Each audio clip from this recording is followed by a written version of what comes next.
Bari abanyeshuri bose bigaga muri kimwe mu bigo byiza kandi bihenze byabarizwaga muri uwo mujyi. Buri munyeshuri wese yabaga afite ikayi mwarimu amwandikiramo ibaruwa ireba umubyeyi w'igihe icyo ari cyo cyose mwarimu cyangwa se ubuyobozi bw'ishuri bumukeneye. Yitwa Ivan, umwana wari ugeze mu mwaka wa 3 w'amashuri abanza, atahana ikayi irimo ibaruwa yandikiwe nyina iturutse ku muyobozi mukuru w'ikigo. Ivan ageze mu rugo akuramo imyenda, nyina arabanza aramwuhagira mbere yo kumugaburira. Ivan nyina arimo amusiga amavuta, amaze kumwuhagira amubaza uko ku ishuri byagenza, amubaza amasomo biza yariyo. Ivan atari ko mama, muri ya kayi y'ubutumwa umuyobozi w'ishuri yakwandikiye ibaruwa, arambwira ngo nyikwere kuyisome ningera mu rugo. Ivan yicaye hasi arimo ararya, abona amarira atangiye gushoka mu maso ya nyina. Nyina wari urimo usoma ibaruwa umuyobozi w'ikigo umwana we yigaho yamwandikiye.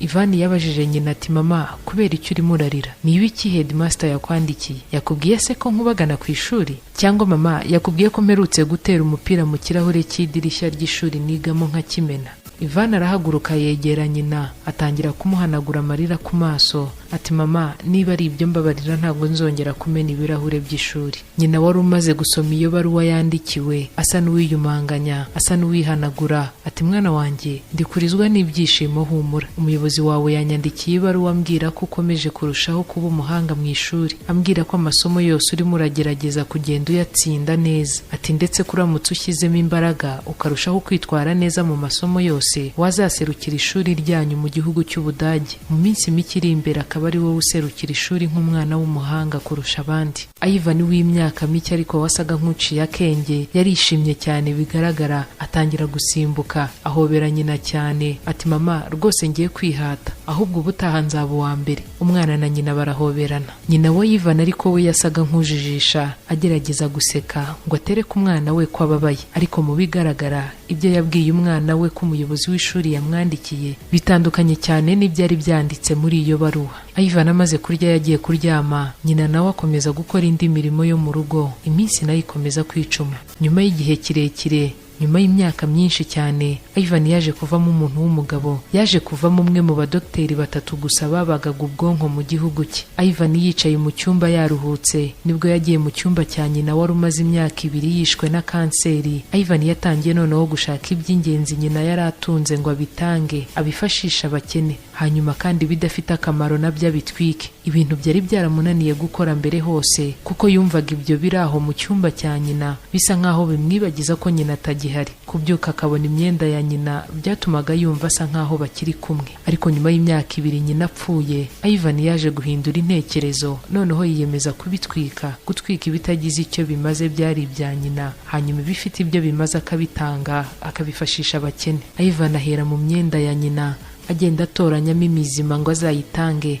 hanyuma ishaje nayo ayitwike. Arakomeza agwa ku kabati nyina yabikagamo ibyangombwa birimo impapuro ndetse n'ibindi. Ivan agera aho agwa ahantu hari habitse birote ze za kera akiri umwana muto cyane. Ivan cyaje kumutangaza, yaje kugwa kuri ya baruwa umunsi umwe umuyobozi we w'ishuri yigeze kwandikira nyina. Ibaruwa nyina yasomye agatangira kurira. Umva iki iyo baruwa yavugaga. Ivan yatangiye gusoma ibaruwa yagiraga iti, mubyeyi wa Ivan dufatanyije kurira, tubandikiye tubamenyesha ko umwana wanyu ntako tutamugize ngo abashe gutsinda nk'abandi, ariko byaranze. Umwana wawe ni umuswa bikomeye, abarimu bose basigaye binubira kumwigisha. Ishuri ryacu ubundi ryatsindishaga 100%, ariko umwana wanyu arimo aratwangiriza izina, ari gutuma tutabasha kuguma muri bya bigo by'indashyikirwa. Rero bibashobokeye mwamuhindurira ikigo, mukamushakira irindi shuri ahandi, kuko twebwe ntako tutagize. Mubyeyi, bibashobokeye ejo mwazagera ku biro by'ishuri tukabiganiraho birambuye.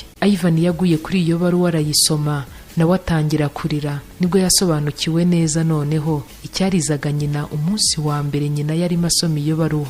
Atangira kwibuka uburyo nyina yamubeshye, akamubwira ibitari byo, akamubwira ibitandukanye n'ibyari byanditse mu ibaruwa. Nyina wanze kumubwiza ukuri yirinda kumukomeretsa. Ivan yatangiye gutekereza ku magambo amusubizamo intege nyina yamubwiye uwo munsi, aho kumubwira ko umuyobozi w'ishuri yavuze ko ari umuswa. Nyina yamubwiye ko umuyobozi w'ishuri yavuze ko ari umuhanga kandi arushijeho gukora neza yazaserukira ikigo cye mu kindi gihugu nk'umwana uzi ubwenge kurusha abandi. Ivan yibuka ijambo nyina yamubwiye ubwo yari arangije gusoma ibaruwa ibabaje nk'iyo. Yaramubwiye ati mwana wanjye, kandi wabishobora. Ivan amaze kwibuka ibyo byose asanga ijambo rimwe nyina yamubwiye amubwira ko yabishobora, ari ryo jambo ryatumye agera aho ageze uyu munsi. Kuko uwo munsi nyina amubwira ko yabishobora, nawe yahise yiyumvamo ubushobozi, atangira kugerageza kubishobora koko ngo atsinde abe umuhanga. Kandi koko byarakunze. Inama y'umunsi: uwo mwana wawe ugira amanota ya nyuma mu ishuri, nawe yabishobora uhagaritse kujya umubwira buri munsi ko ari umuswa, ahubwo buri munsi ukamubwira ko aramutse ashyizemo umuhate yabishobora. Uwo mukozi mukorana, uwo muririmbyi muririmbana, uwo mukinnyi mukinana, uwo munyeshuri mwigana, nawe yabishobora uhagaritse kumuca intege umwumvisha ko ntacyo ashoboye, ahubwo ugahora umubwira buri munsi ko yabishobora. Twirinde amagambo akomeretsa, twirinde amagambo aca intege bagenzi bacu, ahubwo tububakemo icyizere, tubabwire ko nabo babishobora baramutse bashyizemo agatege, kuko nta muntu n'umwe wavukanye icyo afite uyu munsi.